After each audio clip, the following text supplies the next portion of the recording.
Ang Golgo 13 ay isang Japanese manga series na isinulat at inilarawan ni Takao Saito, na inilathala sa Seinen Manga Magazine ng Shogakukan na Big Comic mula noong Oktubre 1968. Ang serye ay sumusunod sa pamagat na karakter, isang profesional na assassin for hire.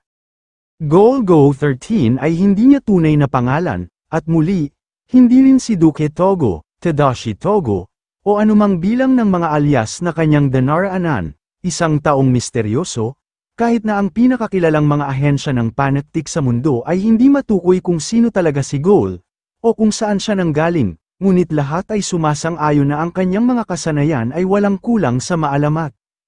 Gamit ang custom na M16, handa si Golgo na kumuha ng anumang trabaho para sa anumang ahensya, mula sa FBI hanggang sa KGB. Na kumpleto na niya ang bawat kontratang kinuha niya at magtatrabaho para sa sinumang makakatugon sa kanyang presyo, siya ang pinakadakilang sandata at ang pinakamalaking banta sa anumang bansa, walang ligtas kapag nasa Golgo sites na sila.